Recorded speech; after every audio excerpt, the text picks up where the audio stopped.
Once upon a time, a witch loved stories galore, and greedy as she was, she wanted more and more. When she saw that the librarian had stories of all kinds, she said, "I'll capture you, all your stories will be mine." There took place a curious chase through meadow, tree, and flower, till at last they ended up right at the witch's tower. Now poor Marian the librarian, a prisoner she'll stay, until the witch is happy and lets Marian go away. Hi, I'm glad you came to help us get an Easter Bunny story. We've already found some things in the trunk, haven't we? Here is an Easter basket. You can put Easter eggs in a basket like this. And here are some pretty colored eggs. And these are little gold shoes. Now, they're a very important part of the story today, so watch for them. Now, let's turn the machine on.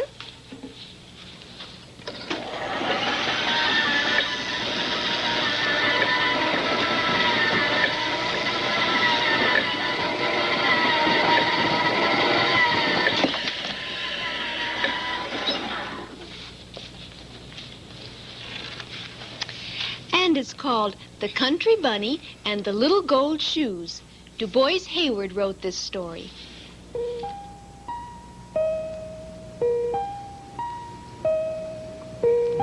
We hear of the Easter Bunny who comes each Easter day to bring eggs for us, so we think there is only one. But there are really 5 Easter bunnies, and they must be the 5 kindest and swiftest and wisest bunnies in the whole wide world. One day, a little country girl bunny said, "Someday I shall grow up to be an Easter bunny. You wait and see." Then all of the big white bunnies and the jackrabbits laughed at the little cottontail and told her to go back to the country and eat a carrot. But she said, "Wait and see." By and by, she grew up and had a husband, and then one day there were 21 cottontail babies to take care of. Cottontail stopped thinking about hopping over the world with lovely eggs for little boys and girls, and she took care of her babies. And one day, when her children stopped being babies and were little girl and boy bunnies, she called them to her and said, "Now we are going to have some fun." Then to 2 of them she gave little brooms and showed them how to sweep out the cottage. And 2 she taught how to make beds. 2 more went with her to the kitchen, and in no time at all had found out how to cook a good dinner. And with these went 2 little dishwashers, and they made the glasses shine like crystal. 2 had little wash tubs full of soap suds, and they washed all the linen. 2 did the sewing and mending. 2 were taught to sing, and 2 more to dance, and these amused all the others. 2 others were soon digging in the garden. To 2 she gave paints and crayons so they could make pretty pictures for the walls. There was only one little boy bunny left, and Mother Cottontail said to him, "You are the most polite of all my children, so I shall make you keeper of my chair. And whenever I come to dinner, you shall seat me politely at the table." Then one day, one of the 5 Easter bunnies grew too slow, and everyone went to the Palace of Easter Eggs to see old Grandfather pick out a new one to take his place. When Mother Cottontail and her little cottontails came to the Palace of Easter Eggs, there were bunnies everywhere on the lawn. Then Grandfather told the biggest bunnies, and those with the longest legs, to show what they could do. They jumped and ran and showed him their pretty fur, but still he did not pick one. And he said to them, "You are pretty and fast, but you have not shown me that you are either kind or wise." His kind old eyes looked everywhere, and then he called Mother Cottontail to come right up to the palace steps.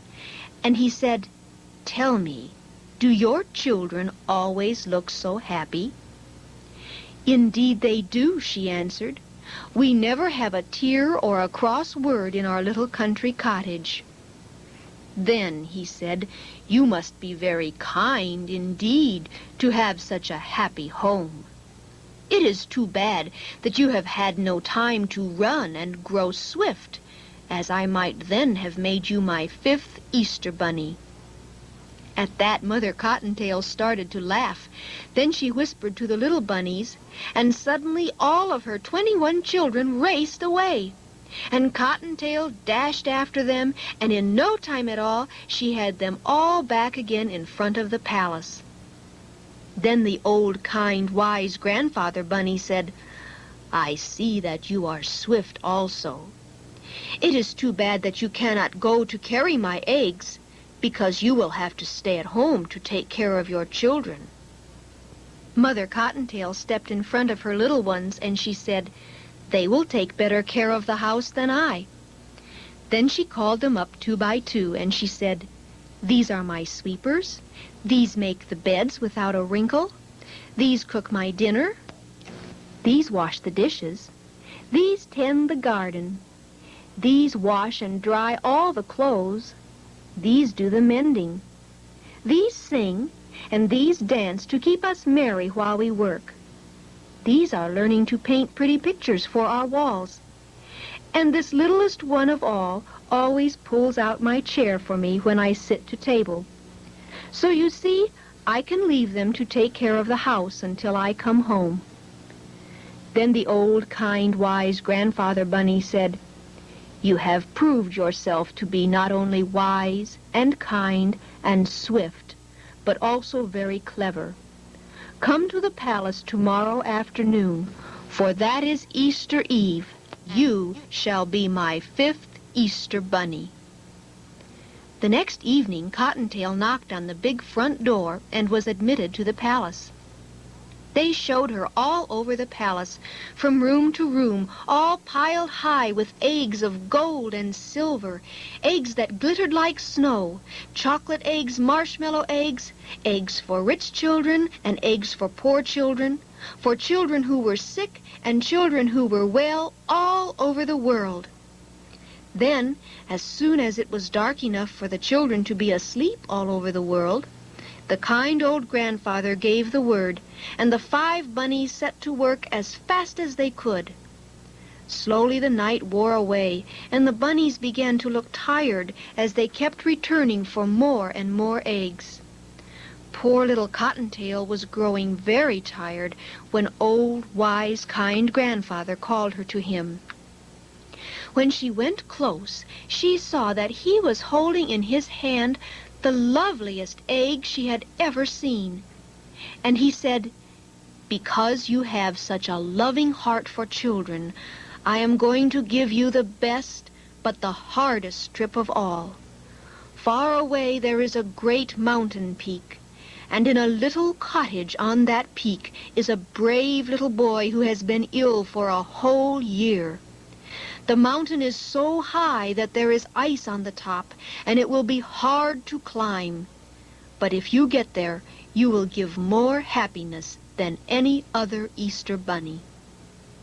Cottontail picked up the egg very gently and went hopping away, crossing a river and then another, going over one mountain and then another and yet another, until at last she reached the highest mountain of all. Very carefully she started hopping up until she was almost to the top, and she could see the little cottage all covered with snow where the little boy was sleeping. Then a terrible thing happened. Her foot slipped, and down she came, down into snowdrifts. Down, down she went, and she crashed against the trunk of a great apple tree. And there she lay with the egg still safely clutched in her paw, but with a great pain in her leg. She tried to rise again, but the pain was so bad she fell down. Then right before her, way off there in that distant land, was old, wise, kind Grandfather Bunny. And he smiled at her and he said, "You are not only wise and kind and swift, but you are also the bravest of all the bunnies. and I shall make you my very own gold shoe Easter bunny." And he bent down and put 2 tiny gold shoes on her feet. Suddenly, before she knew what was happening, she found herself flying high in the air, and when she landed, she saw that one single jump had carried her halfway up the mountain. Then she jumped once again, and there she was at the cottage door. Quickly she squeezed through the tiny crack that had been left open just in case the Easter bunny did come all that way. And in the hand of the beautiful sleeping boy she placed the egg. Then she jumped quickly back to the palace, where she found her little basket for her own little bunnies, and went hopping back home to give them a happy Easter. And sure enough, just as she had said, everything was in order, and her 21 children were all sound asleep in their little beds. And the little house of Mother Cottontail can always be told now from the homes of all other bunnies, because in a special place on the wall, on a very special hook, hangs a pair of very tiny little gold shoes.